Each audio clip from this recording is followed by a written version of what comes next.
ఏంటి గొడవంతా ఈ తెలంగాణకు సంబంధించింది ఆకస్మికంగా ఆజ్యం పోసినట్టు అగ్ని రగులుకుంది. ఏంటి నిజంగానే అగ్నా, లేకపోతే ఇది కూడా ఏదైనా టెంపరీగా ఊరికే మాలేసా? సార్ ఇప్పుడు మీ శిష్యుడిని జర్నలిస్ట్ డైరీకి ఒక గెస్ట్గా రావడం ముఖ్యంగా నాకు అదృష్టము, మంచి ఆనందం. మీ దగ్గర నేర్చుకున్నదే యథార్థవాది, లోక విరోధి. ఉన్నది ఉన్నట్టు కుండ బద్దలు కొట్టినట్టు మాట్లాడడం మీరు నేర్పించారు. మీ దగ్గర ట్రైనింగ్ పొందిన శిష్యుడిగా మాట్లాడుతుంటే అసలు ఈ సమస్యకి మూల కారణం ఏంటి? ఒక సైంటిఫిక్ అనాలిసిస్ చేస్తే ప్రొఫెసర్ నాగేశ్వర్ గారు, నేను ఉస్మానియా యూనివర్సిటీ జర్నలిజం చదువుతున్నప్పుడు మా journalism head of the department.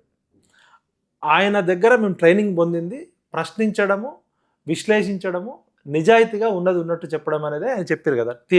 Theory ఆయన చెప్పారు, ప్రాక్టికల్ జర్నలిజం మీరు నేర్పారు. ఇప్పుడు ప్రొఫెసర్ నాగేశ్వర్ గారు సంఘటనని ఆయన విశ్లేషకుడు కూడా ప్రపంచ మేధావి అని అంటున్నారు కదా.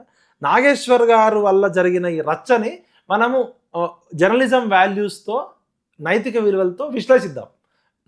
నాగేశ్వర్ గారి సంఘటనని విశ్లేషిద్దాం ఒకసారి. మూల కారణం ఒక సాక్షాత్తు ఈ దేశ హోంశాఖ మంత్రి అమిత్ షా గారు, భారతదేశాన్ని నడిపించడంలో నెంబర్ 2 పొజిషన్లో ఉన్న వ్యక్తి. పవన్ కళ్యాణ్ గారు ఒక జనసేన అధ్యక్షుడిగా ఆంధ్రప్రదేశ్ ఉప ముఖ్యమంత్రిగా వెళ్ళి కలిశారు. ఆ సమయంలో వాళ్ళిద్దరి మధ్య జరిగిన రహస్యం అని ఎప్పుడు అంటారు? ఇద్దరి మధ్య జరిగింది బ్రహ్మరహస్యం. ఒక కరెక్షన్, ఈయన కలిసింది ఉప ముఖ్యమంత్రి అయిన తర్వాత అవకముందా 23లో అన్నారు. 23లో ప్రభుత్వం ఏర్పాటు కాలేదు కదా, ఎలక్షన్సే కాలేదు. ఎప్పుడు కలిసినా వాళ్ళిద్దరి మధ్య జరిగిన సంఘటన అది అమిత్ షా గారన్నా నాగేశ్వర్ గారికి ఫోన్ చేసి చెప్పాలి, లేకపోతే పవన్ కళ్యాణ్ గారన్నా నాగేశ్వర్ గారి పాత మిత్రుడు కాబట్టి ఆయన వీళ్ళిద్దరి మధ్య ఆ సన్నిహిత్యం ఉంది కాబట్టి పవన్ కళ్యాణ్ గారన్నా చెప్పాలి. వీళ్ళిద్దరి మధ్య జరిగిన సంఘటనని మూడో వ్యక్తి నాగేశ్వర్ గారు ఆయన జరిగినట్టుగా హియర్సేగా చెప్పారు. ఒక దారిన పోయే దానయ్యనో, ఎల్లయ్యనో, మల్లయ్యో, పుల్లయ్యో మాట్లాడితే ఉండదు. నాగేశ్వర్ గారు రోజుకో 20 వీడియోలు చేస్తారు.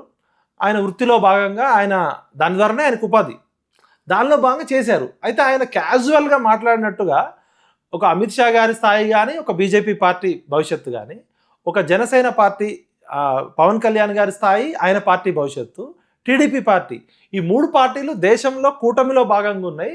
మాట్లాడిన అంశం చాలా సీరియస్ అంశము. ఈ 3 పార్టీల భవిష్యత్తే కాకుండా 2 తెలుగు రాష్ట్రాలకి, జాతీయ రాజ్యాలని ప్రభావితం ఇంపార్టెంట్.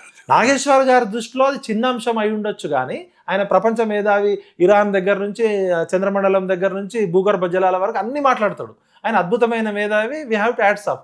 బట్ ఒక అంత పెద్ద మేధావి అనుకున్న నాగేశ్వర్ గారు ఈ విషయం మాట్లాడినప్పుడు దీని రిపర్కేషన్స్ కానీ, దీని కాన్సిక్వెన్సెస్ కానీ, దీని పరిణామాల పట్ల అంచనా ఉండి మాట్లాడుతుంటాడు కదా, మేధావి కదా. మరి అలాంటప్పుడు నాగేశ్వర్ గారు 3 తప్పులు చేసిరని చెప్తా.